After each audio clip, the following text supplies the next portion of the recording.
Hi all അസ്സലാമു അലൈക്കും. എല്ലാവർക്കും നമ്മുടെ പുതിയൊരു വീഡിയോയിലേക്ക് സ്വാഗതം. ഇതിപ്പം ഞാൻ ഇടയ്ക്ക് വെച്ചൊന്ന് ഡ്യൂട്ടിക്ക് പോയിന് വന്നതിന് ശേഷം റൂമിലെ കാര്യങ്ങളൊക്കെ ചെയ്യാണ് കേട്ടോ. നല്ല തണുപ്പായതുകൊണ്ട് ഇട്ടിരിക്കുന്ന ഡ്രസ്സൊക്കെ ഇങ്ങനെയുള്ളതായിരിക്കും. അപ്പം ഇക്കാണെങ്കിൽ രാവിലെ ഡ്യൂട്ടിക്ക് പോയി, എന്നെ ഇന്ന് രാവിലെ ഡ്യൂട്ടിക്ക് വിളിച്ച്. അപ്പോൾ ഒന്നും ചെയ്യാൻ പറ്റിയിട്ടില്ല. ബ്രേക്ക്ഫാസ്റ്റ് ഒന്നും കഴിക്കാണ്ടാണ് ഞങ്ങൾ രണ്ടുപേരും പോയത്. എന്നെ എണ്ണിക്കാൻ ഇച്ചിരി താമസിക്കും. എണ്ണിട്ട് ഉടനെ ഒരു മെസ്സേജ് അയച്ചു. അന്നേരം പിന്നെ പെട്ടെന്ന് ഡ്രസ്സൊക്കെ ചേഞ്ച് ചെയ്തിട്ട് അന്നേരം ഓടിപ്പോയത് കേട്ടോ. അപ്പം നമ്മൾ തണുപ്പായതുകൊണ്ട് 2-3 ബെഡ്ഷീറ്റും കാര്യങ്ങളൊക്കെ ഉപയോഗിക്കും, ബ്ലാങ്കറ്റൊക്കെ ഉപയോഗിക്കും കേട്ടോ. പിന്നെയാണ് ഇപ്പോൾ 2 ദിവസമായി മഴയാണ് കേട്ടോ, നല്ല മഴയാണ്. ഇന്നിപ്പോൾ രാവിലെ തുടങ്ങി. ഇന്നലെ ഒരു ദിവസം ഇല്ലായിരുന്നു, അതിൻ്റെ തലേ ദിവസവും ഇന്നും ഒക്കെ നല്ല മഴ. ഇന്ന് രാവിലെ തുടങ്ങിയ മഴയാണ് കേട്ടോ. ചെറുതായിട്ട് ചാറുന്നുണ്ട് മഴ, എൻ്റെ ഫോണിനകത്തൊക്കെ വീഴുന്നുണ്ട്, ചെറുതായിട്ട് ചാരുന്നുണ്ട്. അപ്പോൾ പിന്നെ തണുപ്പ് കാരണം എണീക്കാൻ പറ്റത്തില്ല. മഴയാണ്. ഇക്ക ഡ്യൂട്ടിക്ക് പോയിരിക്കും കേട്ടോ രാവിലെ. ഇന്ന് ഇച്ചിരി പണി കൂടുതലാണ്, അപ്പോൾ ഡ്യൂട്ടിക്ക് പോയിരിക്കുകയാണ്. പിന്നെ നമുക്ക് നമ്മുടെ അകത്തെ വിശേഷങ്ങളൊക്കെ കാണാം. ഓരോ പണികൾ ഓരോന്നോരോന്നായിട്ട് ചെയ്യാം. അപ്പോൾ എല്ലാവരും ഒന്ന് സബ്സ്ക്രൈബ് ചെയ്യാനുള്ളവരൊക്കെ ഒന്ന് സബ്സ്ക്രൈബ് ചെയ്യണം കേട്ടോ. നല്ല മഴയാണ്. നമ്മുടെ നാട്ടിൽ പെയ്യുന്നതൊക്കെ ഇടിച്ചൂത്തിയൊന്നും ഇങ്ങനെ പെയ്യുന്നത് ഞാൻ കണ്ടിട്ടില്ല. ചാറി പക്ഷെ ചാറിയാലും ഇവിടെ വെള്ളപ്പൊക്കം ഉറപ്പാണ്, മനസ്സിലായി. ബ്രദറിൻ്റെ റൂമിലൊക്കെ വെള്ളം കയറി എന്ന് പറയുന്നത് 2 ദിവസം. നല്ല കാറ്റുണ്ട്.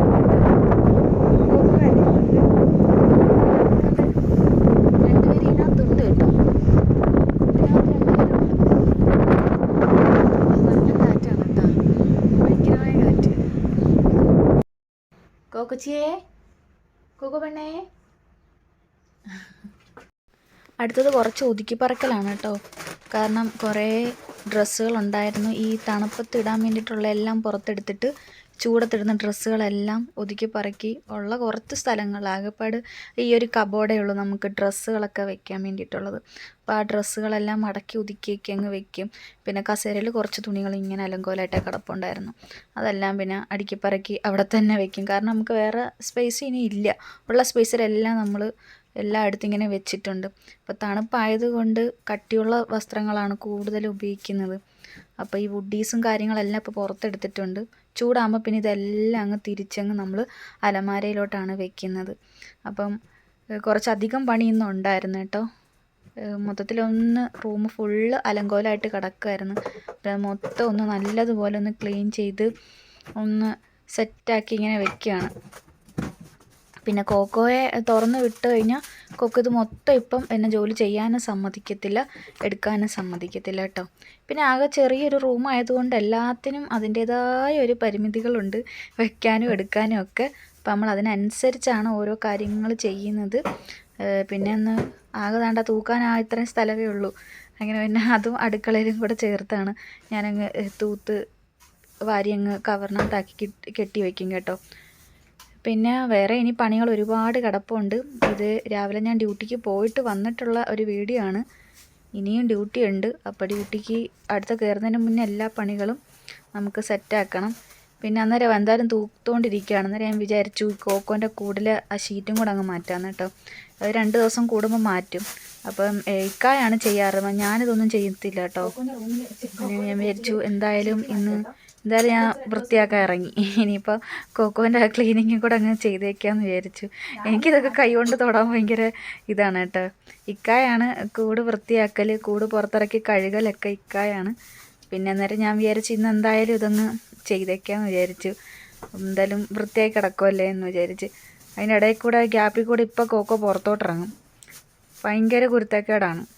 ഞാൻ പിന്നെ പെട്ടെന്ന് അത് വെക്കാനൊന്നും എനിക്കറിയത്തില്ല, എനിക്കറിയാവുന്ന രീതിയിൽ അങ്ങ് ചെയ്തു കേട്ടോ. നിൽക്ക വരുമ്പോൾ എന്താ ഇങ്ങനെ വെച്ചിരിക്കുന്നത് എന്നോട് ചോദിക്കും. അപ്പോൾ എന്തായാലും കൂടങ്ങ് വൃത്തിയായി, ആ ഷീറ്റങ്ങ് മാറ്റിയ ഉടനെ കൂടങ്ങ് വൃത്തിയായി. ഇനി ഈ കോക്കോയെ പിടിച്ചിന് തിരിച്ചിനകത്തോട്ട് കയറ്റണം. കോക്കോ ഇനി ഓടിക്കളിച്ചുകൊണ്ടേ ഇരിക്കും. കണ്ട എന്നെ ഇട്ട് നടത്തിക്കുകയാണ്.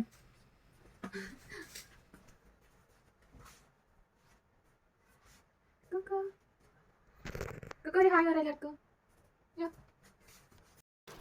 ഇനിയാണ് നമ്മുടെ മെയിൻ പരിപാടി, കുറച്ച് അടുക്കി പറക്കലാണ്. അപ്പോൾ ഈ ഇലക്ട്രിക്കിൻ്റെ അടുപ്പായതുകൊണ്ട് നമ്മൾ ഇതിനെ മേളിൽ ഒട്ടിച്ചിരിക്കുന്ന അലൂമിനിയം ഫോയിൽ പേപ്പറാണ് കേട്ടോ. ഇത് നമ്മൾ കുറേയൊക്കെ ഡേർട്ടി ആകുമ്പോൾ ഇതങ്ങ് എടുത്ത് മാറ്റിക്കളയും. ഇല്ലെങ്കിൽ ഇതിന്ന് തുടച്ചെടുക്കാൻ ഭയങ്കര പാടാണ് ഇതൊന്ന് തുടച്ച് മാറ്റാൻ. പിന്നെ പാത്രം കഴുകാൻ നമുക്ക് ഇത് ഞാൻ മുമ്പും പ്രൊഡക്റ്റ് ലിങ്ക് ചെയ്ത് കൊടുത്തിട്ടുണ്ടായിരുന്നു. ഇനി ആവശ്യമുള്ളവർക്ക് ഞാൻ ലിങ്ക് ചെയ്ത് കൊടുത്തേക്കാം കേട്ടോ. പിന്നെ പാത്രമൊക്കെ അങ്ങ് പെട്ടെന്ന് അങ്ങ് കഴുകാണ്. കുറച്ചധികം പാത്രം ഉണ്ടായിരുന്നു കേട്ടോ. ചോറ്, പിന്നെ കഞ്ഞി വെച്ചത്, അങ്ങനെയായിട്ട് 2-3 പാത്രം ഇച്ചിരി അധികം ഉണ്ടായിരുന്നു. പിന്നെ രാവിലെ ഇതൊന്നും ചെയ്യാനുള്ള സമയം എനിക്ക് കിട്ടിയില്ല. അപ്പോൾ വേസ്റ്റ് കുറച്ച് കളയാനുള്ളതെല്ലാം കളഞ്ഞിട്ട് പെട്ടെന്ന് തന്നെ പാത്രങ്ങളൊക്കെ കഴുകി മാറ്റുകയാണ്. കാരണം എന്നെ ഏത് നിമിഷവും അവർ വിളിക്കുന്നതിന് മുന്നേ ഇത് മാറ്റണം. രാവിലെ നമുക്കങ്ങ് ചോറ് ഒക്കെ അങ്ങ് ആക്കാം. കെറ്റിനകത്ത് വെള്ളം ചൂടാക്കിയിട്ടെ. നമ്മൾ കുടിക്കാൻ ഉപയോഗിക്കുന്നത് ഈ കൊച്ചു പൈപ്പിൽ നിന്നാണ്, ഫിൽറ്റർ ചെയ്ത് വരും. ഇത് പാത്രം കഴുകാനും അല്ലാത്ത യൂസിനൊക്കെ ഉപയോഗിക്കുന്ന കേട്ടോ ഈ പൈപ്പ്.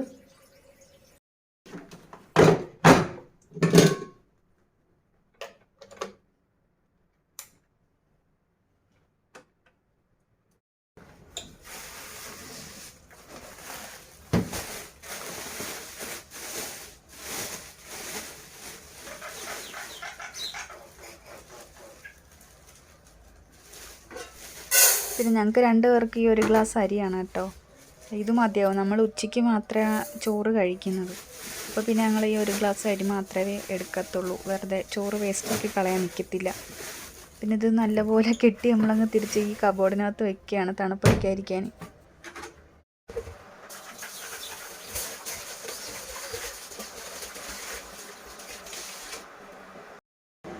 അരമണിക്കൂറാകുമ്പോഴത്തേനും നമുക്ക് ചോറ് റെഡിയാവും കേട്ടോ. കാരണം ഇത് പെട്ടെന്ന് വേവുന്ന അരിയാണ്. നമ്മുടെ ബസ്മതി റൈസാണിത് കേട്ടോ. അതുകൊണ്ട് പെട്ടെന്ന് അങ്ങ് വേവും.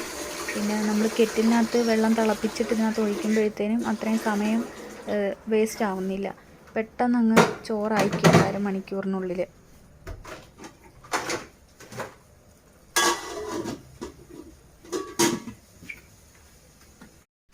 പിന്നെ ഫ്രിഡ്ജിലൊന്ന് തപ്പുകയാണ് കേട്ടോ. പെട്ടെന്ന് എന്തെങ്കിലും കറിക്കാക്കാൻ പറ്റിയത് മീൻ ഇരിപ്പുണ്ട്. പക്ഷെ ഞാൻ മീനൊന്നും എടുത്തില്ല. കാരണം മീൻ എടുത്തു കഴിഞ്ഞാൽ ഫ്രൈ ചെയ്യുകയോ കറി വയ്ക്കുകയോ ചെയ്യുമ്പോഴത്തേനും നമ്മുടെ ഡ്രസ്സിനകത്തിൻ്റെ സ്മെല്ല് കയറി പിടിക്കും. അപ്പോൾ ഡ്യൂട്ടിക്ക് പോകുമ്പം അവർക്കതൊരു ബാഡ് സ്മെല്ല് തോന്നും കേട്ടോ. അതുകൊണ്ട് കഴിവതും പോകുന്ന സമയം നമ്മൾ ഈ ഫ്രൈ ചെയ്യുന്ന സാധനങ്ങളൊന്നും അങ്ങനെ കുക്ക് ചെയ്യത്തില്ല. ചോറിൻ്റെ കൂടെ കറിക്കുന്ന എഗ് പ്ലാന്റ് ഫ്രൈ ആക്കിയത് നമുക്ക് രസവും ചമ്മന്തി ആക്കാമെന്ന് വിചാരിച്ചു.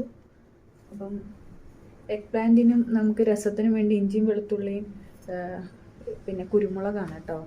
കാരണം പൊടിച്ചത് കഴിഞ്ഞു പോയി. അപ്പോൾ ഇത് കൂട്ടത്തിലിട്ട് അങ്ങ് പൊടിക്കാം, ചതച്ചെടുക്കാമല്ലോ. അപ്പം നമുക്ക് എഗ് പ്ലാന്റിനും ഉപയോഗിക്കാം, രസം ഉണ്ടാക്കാനും ചേർക്കാം. പിന്നെ ചമ്മന്തി അരയ്ക്കണം, രസം വെക്കണം. അപ്പം ഞാൻ ഓരോന്ന് ചെയ്യട്ടെ.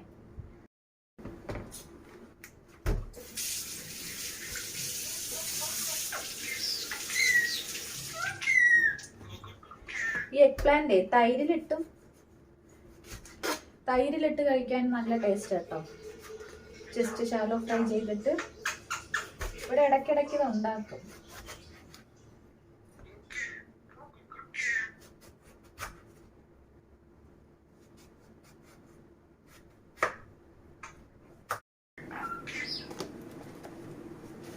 നമ്മൾ മീൻ വറുക്കുന്ന കണക്ക് തന്നെ എല്ലാ മസാലയും ഉപയോഗിക്കും. ഞാൻ അങ്ങനെയാണ് ചെയ്യുന്നത്.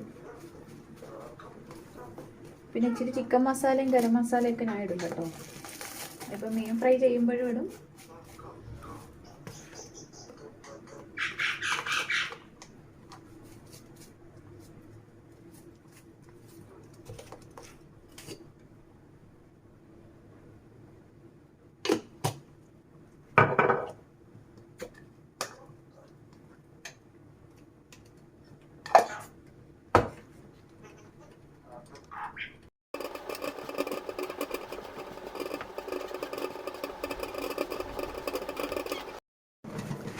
അത് പിന്നെ നല്ലതുപോലെ ചെറുതായിട്ട് അതിനകത്ത് ഇങ്ങനെ വരഞ്ഞു കൊടുക്കും. വരഞ്ഞിട്ട് മീനിനകത്ത് നമ്മൾ അരപ്പ് തേക്കുമല്ലോ, അതുപോലെ നമ്മൾ ഈ എഗ് പ്ലാന്റിനകത്ത് ഇങ്ങനെ അരപ്പ് തേച്ച് കുറച്ച് നേരം വെച്ചിരുന്നാൽ മതി.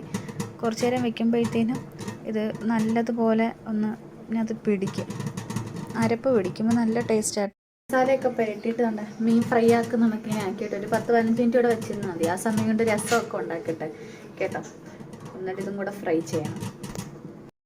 പിന്നെ രസം എന്നൊക്കെ പറയുമ്പം ഇത് ഞാനായിട്ട് കണ്ടുപിടിച്ച രസം കേട്ടോ. ഇതിനകത്ത് കായപ്പൊടിയൊന്നും ചേർത്തിട്ടില്ല, കാരണം കായപ്പൊടിയൊക്കെ തീർന്നു പോയിട്ടുണ്ടായിരുന്നു. അപ്പം ഈ തക്കാളിയും ഇതൊക്കെ ഇട്ടും ജസ്റ്റ് ഒന്ന് വഴറ്റി പുളിവെള്ളം പിഴിഞ്ഞ് വെച്ചിട്ടുണ്ടാക്കുന്നൊരു രസമാണ്. അപ്പം വലിയ ഗംഭീരമായിട്ടുള്ള രസമൊന്നുമല്ല. പിന്നെ നമുക്ക് ചോറിൻ്റെ കൂടെ ഒഴിച്ച് കൂട്ടാൻ പറ്റിയ ടേസ്റ്റ് എന്തായാലും ഉണ്ടായിരിക്കും. പിന്നെ ഞാൻ വലത് കൈ കൊണ്ടാണ് ചെയ്യുന്നത് കേട്ടോ. ഈ ഫ്രണ്ട് ക്യാമറ ആയതുകൊണ്ട് തോന്നുന്ന ഇടത് കൈയാണെന്നേ. ഞാൻ ഇത്രയും ചെയ്തപ്പോഴത്തേന് ഇക്ക വന്നു കേട്ടോ. ഞാൻ പെട്ടെന്ന് പിന്നെ എണ്ണ ചൂടാക്കിയിട്ട് വഴുതനങ്ങ അതിനകത്ത് ഫ്രൈ ചെയ്യാൻ അങ്ങ് വെച്ചു. ഇനി ഞാൻ പോയിട്ട് തിരിച്ച് വരുമ്പോൾ ഇക്ക പോകും. അപ്പം ഇക്ക ഇതെന്തായാലും ഫ്രൈ ചെയ്ത് വെച്ചേക്കാമെന്ന് പറഞ്ഞു. ഓൾറെഡി രസം എല്ലാം റെഡി ആയിട്ടുണ്ട്. തോന്നിയിട്ടില്ല കേട്ടോ. ഞാനിതിനിടയ്ക്ക് വെച്ച് ഡ്യൂട്ടിക്ക് പോയിട്ട് തന്നതേ ഉള്ളൂ. ഇനി വേണം ചോറ് കഴിക്കാൻ. എല്ലാം റെഡി ആയിട്ടുണ്ട്. ചോറ് കഴിക്കണം. നല്ല മഴ കേട്ടോ. ചോറ് കഴിക്കാട്ടോ. സമയം ഇപ്പോൾ ഇവിടെ 4:30 കഴിഞ്ഞു. ഇനി അരമണിക്കൂർ കഴിയുമ്പോഴത്തേനും അവർ വരും. പിന്നെ ഇടയ്ക്ക് വെച്ച് ജോലിക്ക് പോയതുകൊണ്ട് ചോറ് കഴിക്കാൻ പറ്റിയില്ല. നമ്മുടെ വഴുതനങ്ങ ഞാൻ പിന്നെ വന്നിട്ട് ഒന്നും കൂടെ ഒന്ന് ചൂടാക്കി കേട്ടോ. കാരണം ഇവിടെ തണുപ്പായതുകൊണ്ട് നമ്മൾ എത്ര ചൂട് സാധനങ്ങളും പെട്ടെന്ന് അങ്ങ് തണുത്തു പോകും. അപ്പോൾ ഇന്നത്തെ വിശേഷങ്ങൾ ഇത്രയേ ഉള്ളൂ. നല്ല ചൂടോടെ, നല്ല മഴയും നല്ല ചൂടോടുള്ള ആഹാരം കഴിക്കുകയാണ്. അപ്പോൾ വീഡിയോ എല്ലാവർക്കും കാണുന്നത് ഇഷ്ടപ്പെട്ടെന്ന് വിചാരിക്കുന്നു. അപ്പോൾ എല്ലാവരും സബ്സ്ക്രൈബ് ചെയ്യുക, ലൈക്ക് ചെയ്യുക, കമൻറ്റ് ചെയ്യുക. Okay, thank you.